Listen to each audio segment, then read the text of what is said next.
Hi welcome to Deccan today.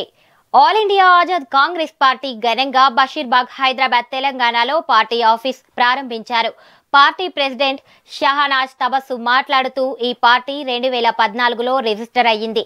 కానీ ఇప్పుడు జరుగుతున్న పరిణామాల దృష్ట్యా ఈ రోజు పార్టీ కార్యకలాపాలు ప్రారంభిస్తున్నామని పేర్కొన్నారు. పార్టీ స్థాపించడానికి గల ముఖ్య ఉద్దేశం మైనారిటీ, ఎస్సీ, ఎస్టీ ప్రజల హక్కులను, గౌరవాలను కాలరాస్తున్నారని భావించి వారికి గల హక్కులను కాపాడడానికి పార్టీ స్థాపించానని పేర్కొన్నారు.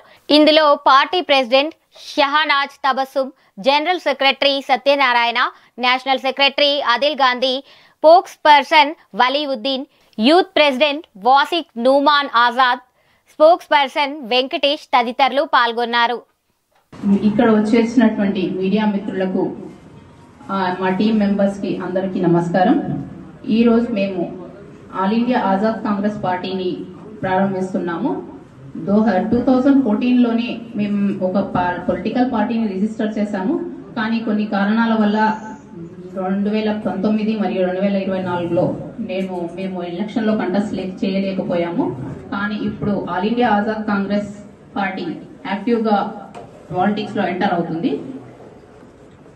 మేము రావడానికి కారణం మైనారిటీస్ పై జరుగుతున్న అన్యాయం ముస్లిం మైనారిటీసే కాకుండా దేశంలో అన్ని మైనారిటీస్ పై జరుగుతున్న అన్యాయాన్ని అణిచివేయడానికి, హిందూ ముస్లింల మధ్య కుల మతాల భేదాలు, కుల మతంలో కొందరు దుష్ట శక్తులు కులముల మధ్య, మతాల మధ్య చిచ్చు పెట్టి విద్వేషాన్ని రెచ్చగొడుతున్న అలాంటి అన్ని పార్టీలకు మేము వ్యతిరేకిస్తున్నాము.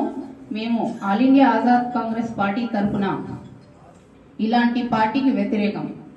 మేము ఇలా మైనారిటీస్ పై జరుగుతున్న మాబ్ లించింగ్ సంఘటనలకు వ్యతిరేకంగా పోరాడడానికి all India Azad Congress party మా బ్యానర్ ని పబ్లిక్ లో తీసుకొచ్చింది.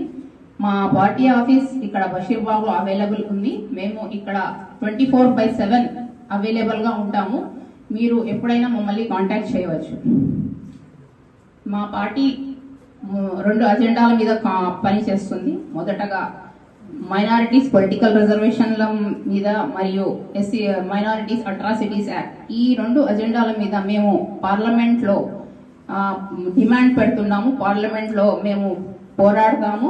మా all India Azad Congress party తరఫున మేము ఎక్కడెక్కడ అన్యాయం జరిగిన చోట ప్రతి చోట మేము తిరిగి పౌరులకు న్యాయం జరిగేటట్లు చూస్తాము.